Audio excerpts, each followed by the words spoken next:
Bonjour les amis, vous êtes sur Kobe FM. Bienvenue dans votre émission 1000 et 1000 fenêtres. Chacune d'entre elles s'ouvre sur une expression artistique. Peinture, littérature, cinéma, musique, photo. Aujourd'hui, j'accueille Morgane Formon. Bonjour Morgane. Bonjour William. Je crois que nous allons parler de littérature et plus spécialement de poésie. C'est bien ça? Oui.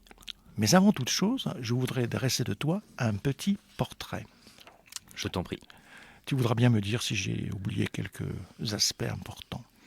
Alors, tu es originaire d'Orléans. À 9 ans, tu arrives en Côte d'Armor.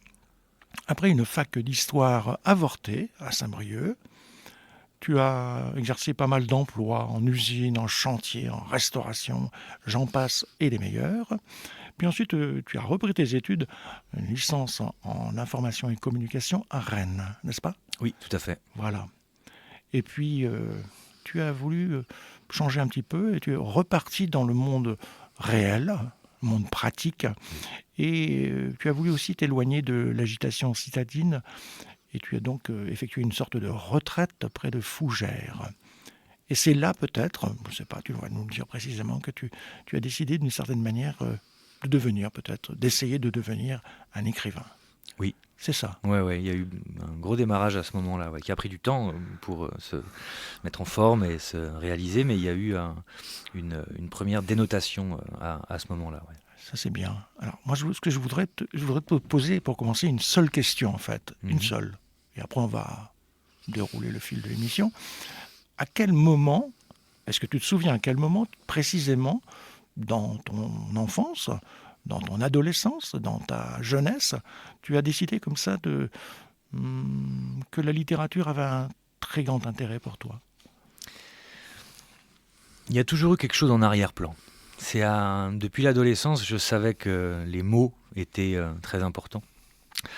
Il y a un gros passage de ma vie dans la musique, en fait. Donc, il y a toujours eu des chansons décrites. À 18 ans, si mon souvenir est bon, à Saint-Brieuc même, j'ai créé la première association de slam, qui était le Cercle des Poètes Ressuscités à l'époque. Voilà. Au capitaine, mon capitaine.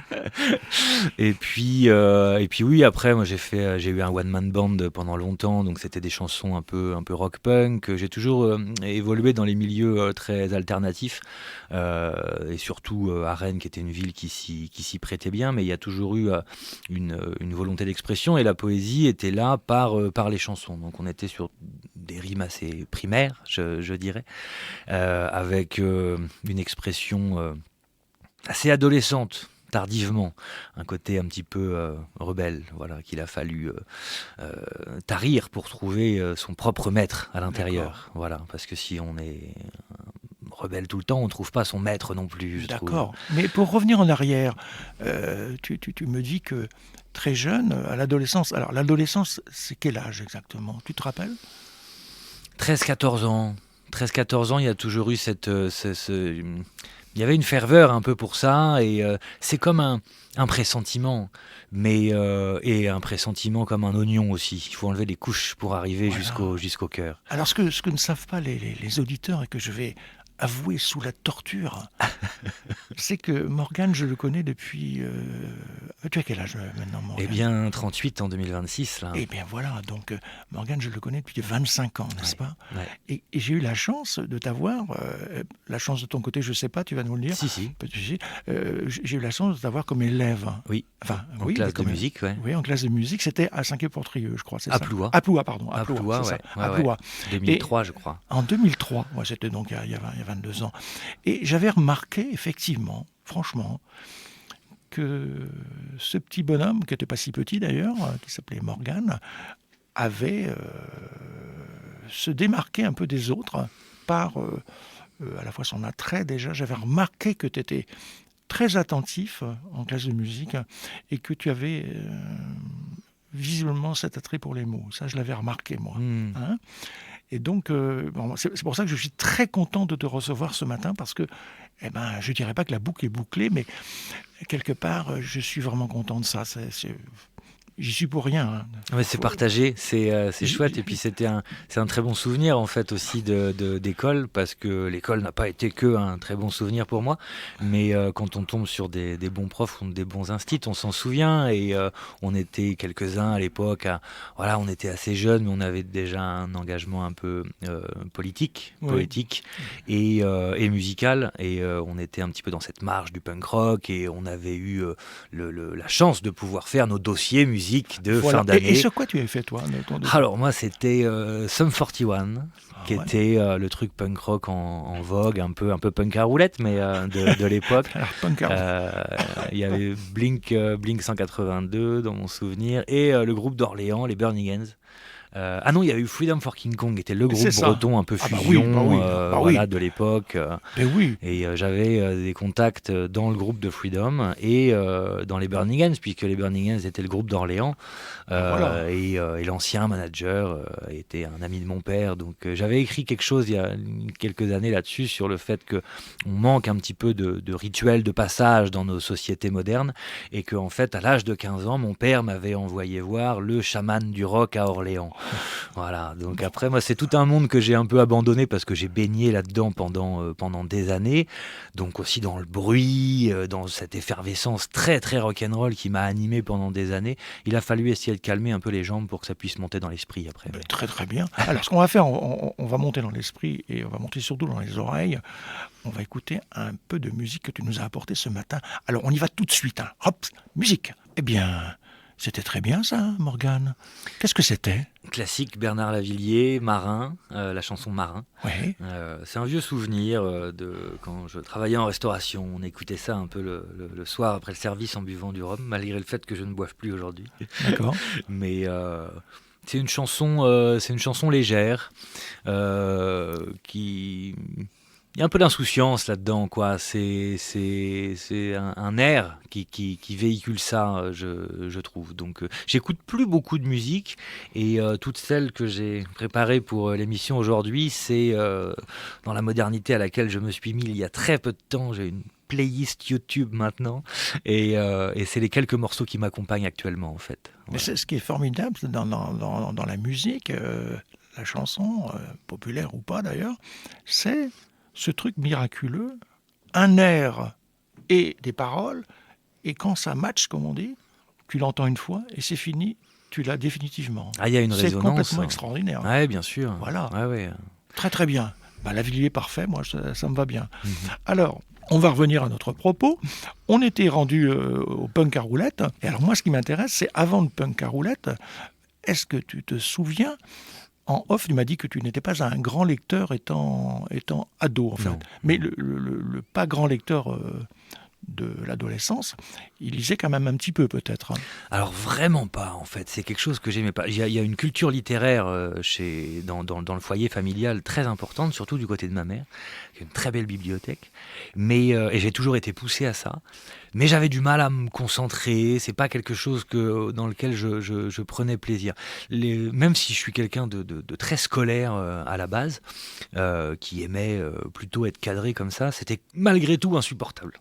Bon, De passer 8 heures à l'école et d'écouter quelqu'un causer. Et du coup, j'avais plus de jus, moi, en revenant à la maison, d'accord. pour passer du temps dans le livre. Et je faisais même faire mes fiches de lecture par les collègues qui étaient en section littéraire, quoi. Oh, mais c'est affreux, ça. C'est absolument Donc, atroce, ça. Mais alors, quand même, quand on lit tes textes, on se dit quand même, ce monsieur-là, ce personnage, il a quand même lu à un moment donné. À quel moment tu prends en pleine tête des gens qui écrivent des choses quasiment importantes et inoubliables? Ça s'est ouvert assez tardivement, mais mon passage à la fac a quand même été une impulsion intellectuelle. C'est quelque chose que je cherchais beaucoup. Et donc c'est une fac d'information et communication que j'ai fait à Rennes, mais qui dénotait vraiment avec les BTS et les IUT d'Infocom, dans le sens où là on restait à l'université, donc on était plus sur une forme de philosophie sociale et de sociologie critique, avec des professeurs absolument incroyables, dont un avait été l'élève de Deleuze. Et en fait, quand j'ai découvert tout ce qu'on appelle la French Theory de l'époque, les Lacan, les Deleuze, etc., Ouais, il y a eu une explosion intellectuelle qui a été quand même une certaine ferveur, ça a fait résonance chez moi. Et je me souviens d'ailleurs de cette phrase d'un maître de conférence qui est toujours en place à Rennes, qui est à Paris aussi aujourd'hui, qui s'appelle Romain Huette, qui nous avait dit que le but de l'université, c'est de devenir inemployable. C'est le savoir face au pouvoir. C'est pas tombé dans l'oreille d'un sourd à l'époque. Très bien. Dis donc. Ah ben, comme ça, c'est...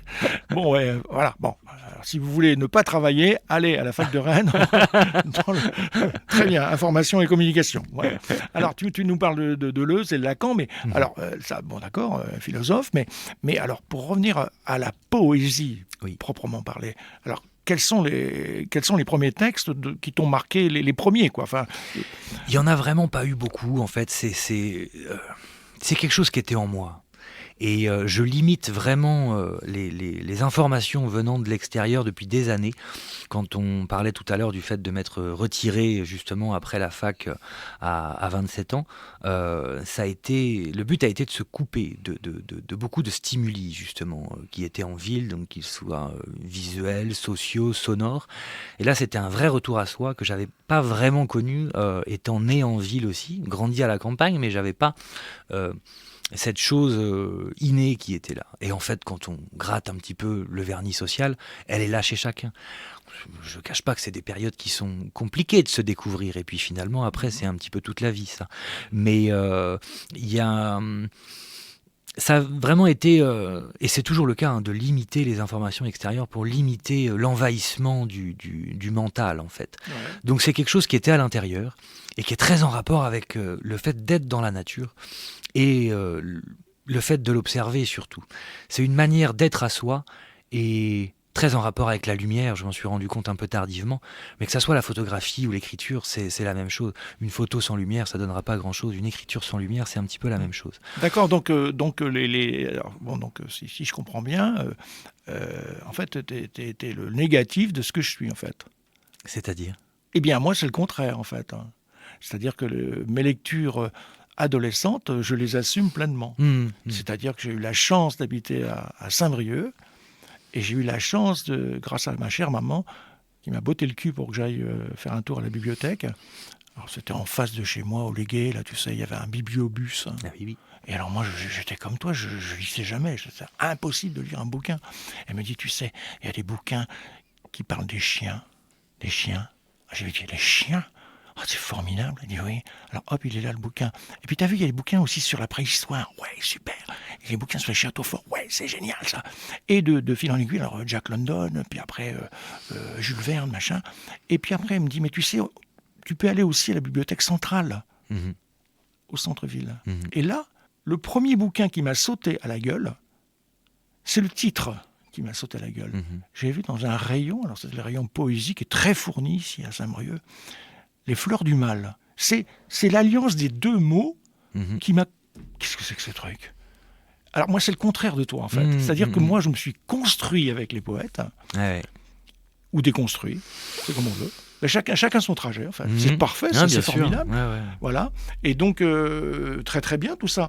Et alors, je lis dans ta bio, que j'ai pas tout dit quand même, hein. Alors après donc, tu es parti du côté de Fougères, la retraite. Et alors, tu es revenu, non pas en ville, mais tu as commencé une carrière de caviste ambulant. Qu'est-ce que Alors au retour au pays, j'avais cette volonté de revenir sur les terres un petit peu plouatines, qui étaient les premières où je m'étais senti bien et accueilli en fait. Et puis bord de mer aussi, hein, donc voilà, Morgane, ça veut dire qui vient de la mer en breton, donc il fallait bien retourner à quelques origines à un moment donné pour pouvoir savoir naviguer sur la mer. Qui vient de la mer doit savoir naviguer sur les terres. Voilà, peut-être que la suite de cette signification, c'est ça. Et j'ai oublié la question totalement, du coup. C'est comme les philosophes. Quand j'ai fini de parler, on ne se rappelle plus de la question. D'accord. Alors, je parlais du caviste ambulant. Oui. Je savais vraiment pas quoi faire parce que après la fac, donc du coup, je me suis installé à Fougères, symboliquement aux portes de la Bretagne, pour avoir un regard un petit peu certainement extérieur sur ma condition. La vie m'y a emmené et je me suis inscrit à Pôle Emploi en tant qu'écrivain. à l'époque. Et ça m'avait, ça me tenait à cœur en fait. Il y avait cette phrase de Boringer dans C'est beau une ville la nuit, qui est un livre qui dans mon souvenir date de 88, mon année de naissance, où il dit je me suis jamais senti autant qu'écrivain que quand j'avais jamais rien écrit. Et ben c'était exactement ça à ce moment-là. Et venant de tout ce milieu un petit peu punk rock, c'était aussi une des manières d'être tranquille avec Pôle emploi pour qu'il ne trouve pas de boulot que d'être inscrit dans cette case-là. Mais en fait, ça a été un démarrage. À ce moment-là, je me suis senti écrivain parce que j'étais inscrit à Pôle emploi en tant qu'écrivain, quoi. Et il fallait bien quand même trouver quelque chose derrière parce que je voyais que c'était pas quelque chose de fluide qui a nécessité tout un travail sur soi justement pendant 9 ans. Et il y a eu ces étapes du coup préalables de caviste ambulant et de producteur de cidre et chouchen derrière. Donc on était sur la pomme. Hein.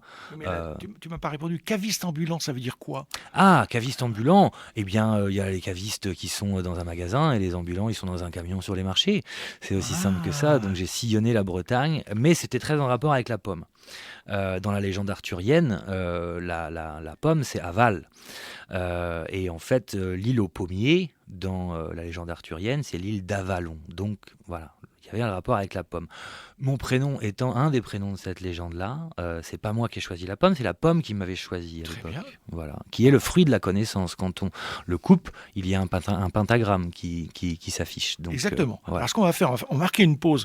La pomme, c'est bien, mais on va goûter un peu de saveur musicale. Alors on y va, je crois qu'on y va. C'est parti, allez, musique, hop. Eh bien, vous êtes toujours sur Cob FM, votre émission 1000 et 1000 fenêtres, en compagnie de Morgane Formon. Alors là, on vient d'entendre Maurice Chevalier. Maurice Chevalier. Alors, c'est pas du punk à roulette, ça?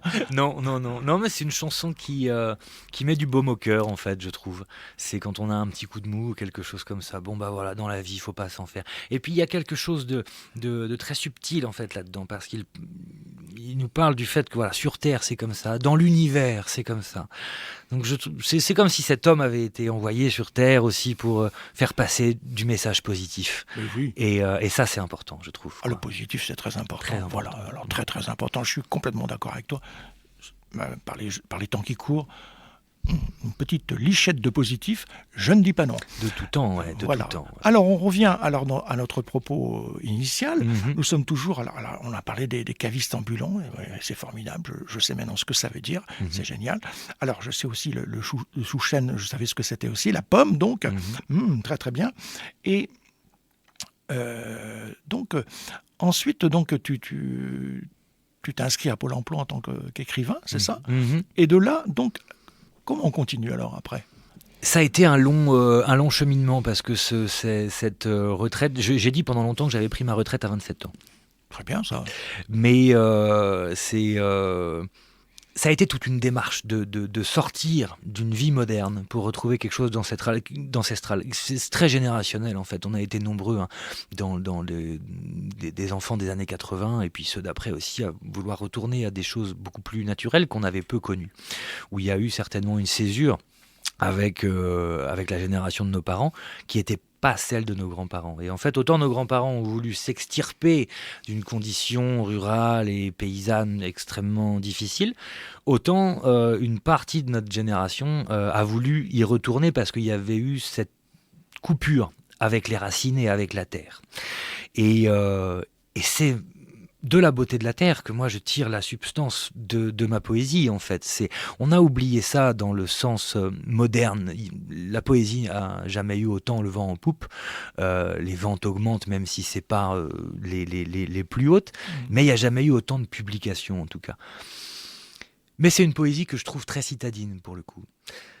Le rôle des poètes chez les Celtes, c'était justement les intermédiaires entre la terre et le ciel. C'était les bardes, donc ils avaient une fonction presque sacerdotale. Ces poètes-là, c'était des guides, en fait, vraiment des messagers, qui se servaient beaucoup des oiseaux, et moi je joue beaucoup justement aussi, ou peut-être que c'est eux qui jouent avec moi d'ailleurs, avec ce qu'on appelle la langue des oiseaux, donc avec les significations cachées dans les termes. Les oiseaux étant les intercesseurs, ils ne sont pas vraiment sur terre, ils sont pas vraiment dans les cieux, ils sont un petit peu au milieu, donc c'est eux qui apportent les messages. Mais c'est étonnant que tu me dises ça, parce que récemment, je relisais, tu le connais sûrement ce texte, hein. Alors c'est s'appelle La Conférence des oiseaux d'Attar. Non. Attar, c'est un grand poète persan. D'accord. Tu sais pas, mais je suis un grand amoureux de la poésie persane. Mhm. Alors c'était il y a quasiment 1000 ans. Et il a écrit un texte qui s'appelle La Conférence des oiseaux. Super. Alors c'est une histoire incroyable. Ces oiseaux partent à la recherche de Sigmour, une sorte de truc mirifique. Alors c'est tous les oiseaux de la terre. T'imagines toutes les couleurs, c'est complètement incroyable. Et il y a la huppe avec ça, comme ça, qui est en tête de gondole et qui les guide. Hein, voilà, La Conférence des oiseaux. C'est un joli titre en tout cas, mais ça c'est comme dans le rock avant, j'ai jamais connu mes classiques. Moi j'ai toujours tourné autour de... Je me suis toujours fait ma propre culture. Quoi. Oui, mais on dit que ce texte-là a été rapporté en Occident et qu'il a eu une influence énorme sur notre poésie, notamment la poésie des troubadours au Moyen-Âge, parce que Marco Polo et tous les autres...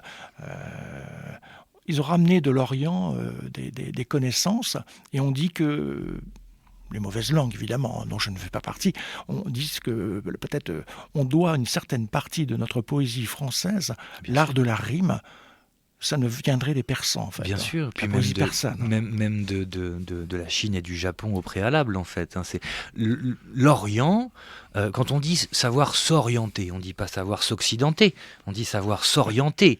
Donc en fait, c'est très en rapport avec cet Orient, et justement en langue des oiseaux, l'Orient, c'est soit l'or riant, soit l'or qui rit en, donc à l'intérieur. Et c'est ce lever du soleil. Donc effectivement, tout nous vient de là. Oui, et donc, poésie persane, à découvrir, franchement. C'est pas le seul, hein. Attar, c'en est un. Il y en a un autre que je conseille aussi aux auditeurs, c'est Rumi. Ah oui, classique. Immense poète. Alors celui-là, je le mets... il y a Dante, il y a Shakespeare, il y a Homère, et il y a Rumi. Alors là, quand on lit du Rumi, on est... scotché, 3 lignes. La seule approche moi, que j'ai eue du côté un petit peu plus soufiste, hein, parce que je crois que Rumi était un petit peu dans c'est l'inventeur du soufisme. Ah, ben voilà, ouais. Il y a un philosophe français très peu connu qui s'appelle Henri Corbin, qui était justement spécialisé dans l'étude du vieux soufisme, et qui a cette phrase qui a certainement fait débuter chez moi une certaine entreprise, c'est que il disait que toute entreprise philosophique qui ne débouche pas sur une entreprise spirituelle est vaine.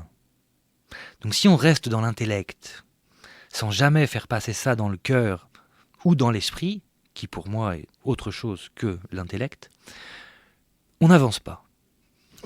On va méditer ça sur une autre musique, si tu veux bien. Allons-y. Eh bien, c'était magnifique, ça. Vous êtes toujours sur Kobe FM, votre émission 1000 et 1000 fenêtres. Les 1000 fenêtres viennent de s'ouvrir tout ensemble. C'est génial. Bien sûr, c'était qui déjà, ça ? Maxime Le Forestier. Oh là, qu'est-ce que c'est beau, ce truc. Puis la guitare. Oui, c'est ça. Alors moi, je t'avoue, franchement, je suis peut-être le seul mec au monde à être comme ça, mais j'ai un amour de la guitare. Le son de la guitare, c'est... Oh. Il y a une ferveur dans ce morceau-là, je trouve, parce que c'est très calme, mais il y a une puissance. Et puis c'est quelque chose d'assez nostalgique de ces années-là, quoi. Oui, il y a quelques que j'ai pas connu d'ailleurs, mais on les a prolongés un petit peu quelque part dans quelques expériences. Oui, alors en fait, ces années-là dont tu parles, c'est à la fois la résonance de la guitare sèche. On pourrait parler comme ça d'ailleurs, ces années-là, 60s, 70s, le son de la guitare sèche et le son de la guitare électrique qui se percutent. Qui se mêlent un peu, ouais. Non, ils se sont percutés même, qui se sont broyés. Tu sais, un peu comme ce que j'ai dit récemment là, dans un machin.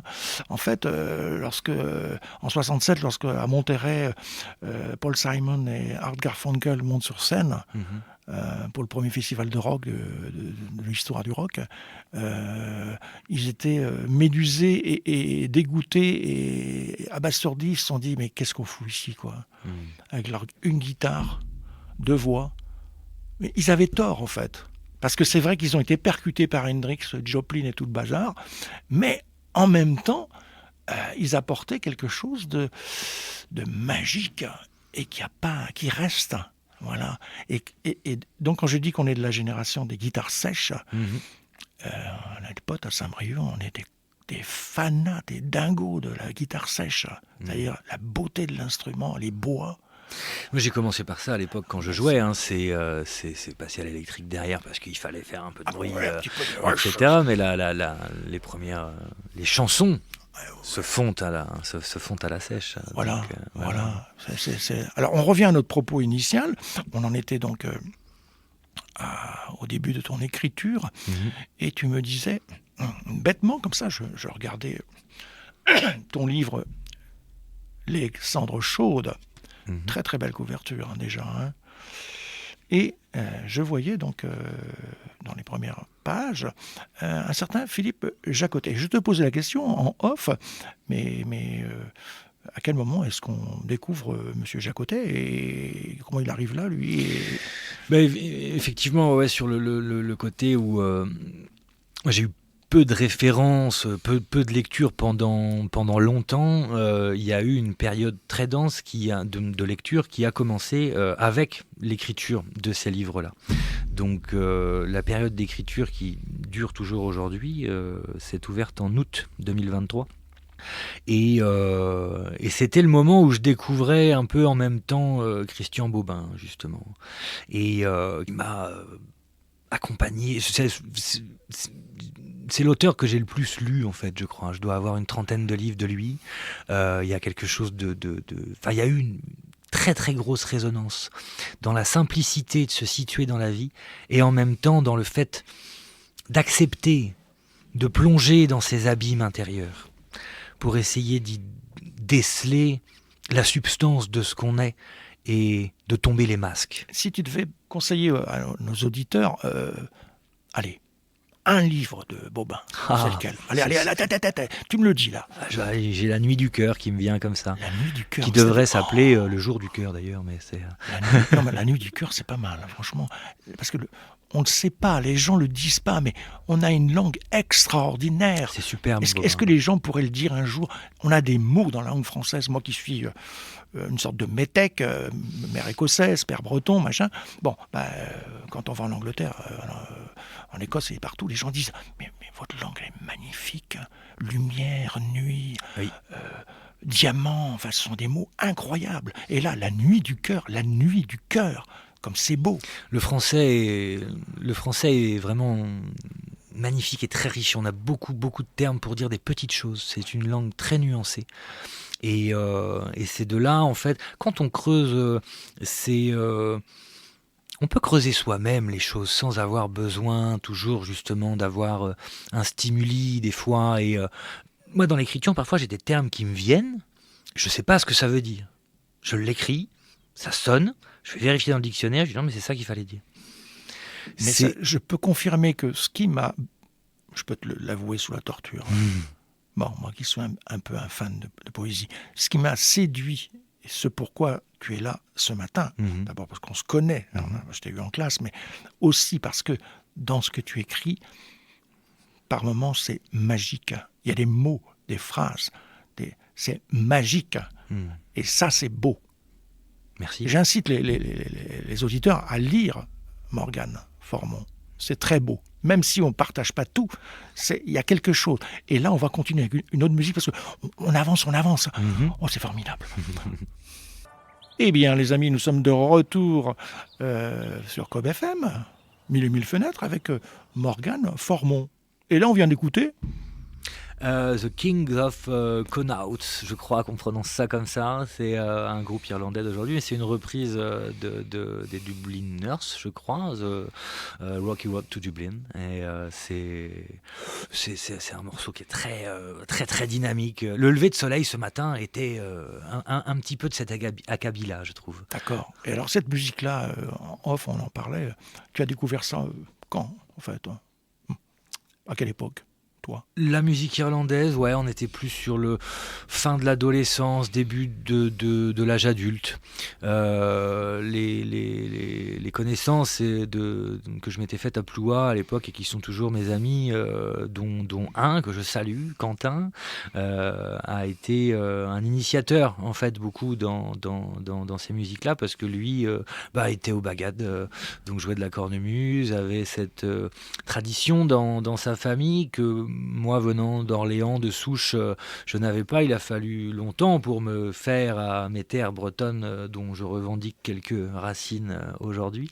Mais c'est arrivé un peu tardivement, mais j'en écoute assez régulièrement. Ça met la pêche. Il y a une dynamique, il y a une joie qui permet aussi de sublimer parfois une tristesse ou une lourdeur qui peut exister dans le quotidien. Et peut-être que la poésie consiste à ça, d'ailleurs, dans le fait de réussir à passer dedans pour l'élever, cette chose lourde. Voilà. C'est pas passer au-dessus, c'est passer dedans pour l'élever. Je voulais te dire, c'est un truc que tu as dit qui était très intéressant, à mon avis, le tout d'ailleurs, mais en parlant de la musique irlandaise, c'est qu'on raconte des choses graves, mais avec une certaine légèreté. Mhm. Et ça, c'est propre, je crois. C'est propre à un esprit irlandais, écossais, Celte, anglais, ouais. celte, enfin... moi, je peux le dire parce que je l'ai vécu, enfin, ça. Mhm. Dans la famille de ma mère, même quand on parlait de choses graves, il y avait toujours beaucoup d'humour et beaucoup. La grand-mère disait toujours, elle avait toujours une phrase pour remettre les choses un peu en ligne, quoi. Bon, alors qu'ils avaient des gens qui avaient vécu dans la misère, la misère noire, ils étaient mineurs, mais ils se plaignaient jamais ces gens-là, je veux dire.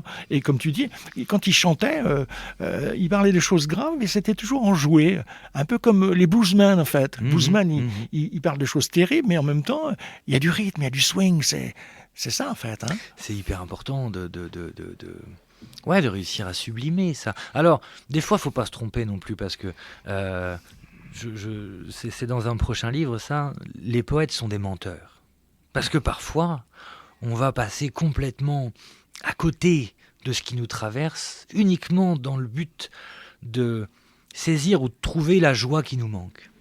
Mais en fait, ça va être une fausse joie. D'où l'importance du réel aussi, et de la réalité. Mais c'est là où je trouve que sont intrinsèquement liés le travail d'écriture et le travail sur soi. En tout cas, moi, dans ma démarche, c'est vraiment ça, et c'est un petit peu ce que proposent ces livres-là aussi. Hein, c'est un cheminement vers le soleil intérieur. Oui, c'est une sorte. Voilà. J'ai bien compris en lisant tes textes qu'il y avait une sorte d'initiation, un chemin initiatique qui est très intéressant. Bon, qui est pas si facile que ça, faut bien dire, mais très intéressant. Le bonhomme qui est en face de toi, il a fait quand même. Qigong et compagnie, et c'est un peu la même chose aussi, hein. C'est tout à fait la même chose. Alors, ce qu'il y a de bien, c'est que dans les différentes cultures, civilisations, on peut y arriver par différents moyens, et par l'écriture aussi, ou la peinture, ou je ne sais pas, autre chose. Alors c'est là où moi, je suis arrivé à la lecture et à des références beaucoup plus tardives, parce qu'en Occident, on a oublié un petit peu cette notion d'âme. Ça s'est très concentré sur l'esprit, justement.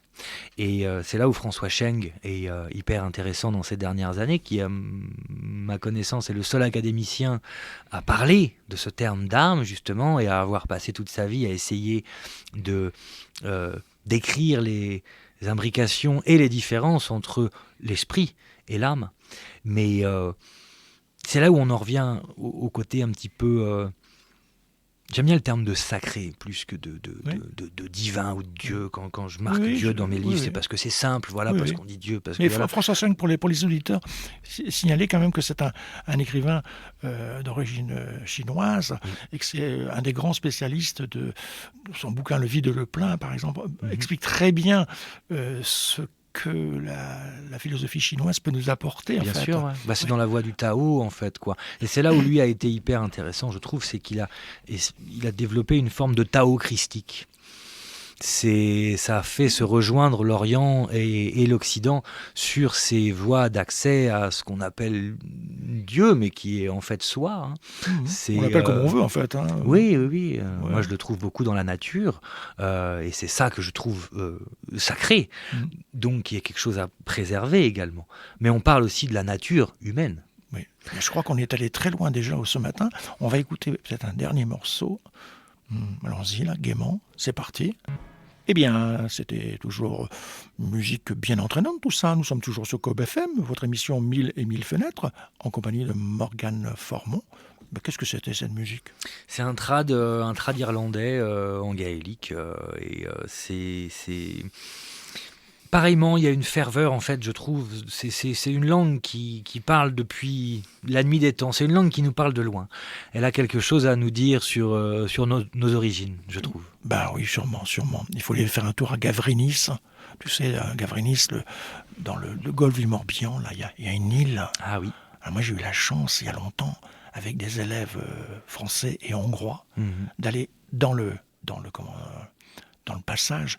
Tu as des roches qui sont gravées, peut-être 4-5 000 ans. Alors on n'a pas encore réussi à trouver le sens de ces gravures de Gavrinis. Alors si un jour vous avez l'occasion, waouh, ça vaut vraiment le déplacement. Il y a un breton que j'aime beaucoup qui s'appelle Pascal Lamour, qui est druide, pharmacologue, etc., qui a beaucoup contribué et qui contribue toujours un petit peu au développement du celticisme un petit peu plus moderne, mais basé sur ces traditions-là. Et dans ses bouquins, il y a un truc sur l'île d'Isnahar, je ne sais pas si je prononce bien, qui est l'île aux moines, en fait, si j'ai bien compris, qui est censée être un petit peu une des origines, un des commencements du monde breton. Très très bien. Eh bien écoute Morgane, j'étais vraiment très content de t'avoir ce matin. On a commencé à te découvrir, les auditeurs et moi-même. Je suis vraiment très content de t'avoir accueilli. On va remettre ça très très très très vite. Avec grand plaisir. Voilà.